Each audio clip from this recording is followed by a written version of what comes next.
రేవంత్ రెడ్డి గారి నాయకత్వంలో, deputy CM గారు బట్టి గారి నాయకత్వంలో, పిసిసి ప్రెసిడెంట్ గారి నాయకత్వంలో ఈరోజు రాష్ట్ర బడ్జెట్ ప్రవేశపెట్టినందుకు అన్ని వర్గాలకు సంతృప్తికరంగా ఈ బడ్జెట్లో అన్ని కేటాయించినందుకు రాష్ట్ర అభివృద్ధి కొరకు ఈ బడ్జెట్ ఎంతో అభివృద్ధిలో ముందుకు పోనిగా ఈ బడ్జెట్ ప్రవేశపెట్టిరు. ఈ బడ్జెట్ ప్రవేశపెట్టినందుకు ప్రజలకు ఎంతో మేలు జరుగుతుంది. అన్ని రోడ్స్ కానీ, ఇంద్రమ్మ ఇండ్లకు కానీ, రాష్ట్ర అవసరాల కొరకు బీద ప్రజలకు చాలా మటుకు సంక్షేమ పథకాలను ప్రవేశపెట్టినందుకు రాష్ట్ర ముఖ్యమంత్రి గారికి, డిప్యూటీ సీఎం గారికి, రాష్ట్ర పిసిసి అధ్యక్షుల వారికి కృతజ్ఞత తెలుపుతూ మా కాంగ్రెస్ పార్టీ తరఫున ధన్యవాదాలు తెలుపుతున్నాం. ఈరోజు తెలంగాణ రాష్ట్ర ప్రభుత్వం, కాంగ్రెస్ పార్టీ, గౌరవ ముఖ్యమంత్రి వర్యులు,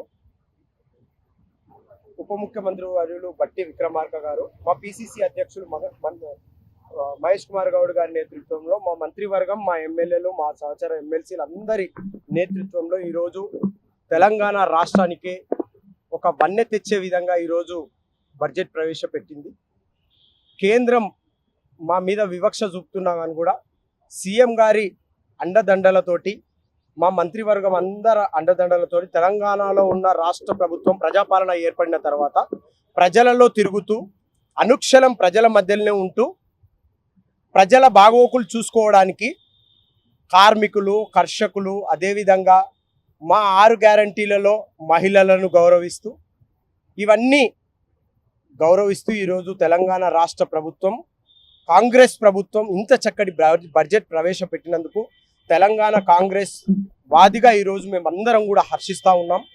ఇంకొకటి, కేంద్రంలో ఉన్న బీజేపీ ప్రభుత్వం రాష్ట్రానికి గాడిది గుడ్డు ఇచ్చినా కానీ కూడా ఈరోజు బీజేపీ నాయకులు గతంలో ఉన్న ఇప్పుడు బైకాట్ చేసేవారైతే బీఆర్ఎస్ ప్రతిపక్షంలో ఉండి బీఆర్ఎస్ నాయకులు అసెంబ్లీ నుంచి తప్పించుకొని పక్కకు పోయినరో మీ అందరికి కూడా చెప్తున్నా. ఇలాంటి బడ్జెట్ ప్రవేశపెట్టింది ఓన్లీ కాంగ్రెస్ ప్రభుత్వానికే చెందుతుంది, మా ముఖ్యమంత్రి వర్యులకే చెందుతుంది.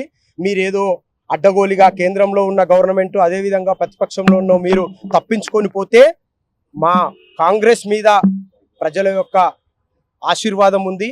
వాళ్ళ బాగోగులు చూసుకోవడానికి మా ప్రభుత్వం అండగా ఉంటుందని ఈ బడ్జెట్ ప్రతి ఒక్కరికి అందే విధంగా రైతులకు విద్యుత్తు, అదేవిధంగా నీళ్లు, నిధులు ఇవన్నిటి మీద ఆలోచన చేసి తీసుకున్న బడ్జెట్.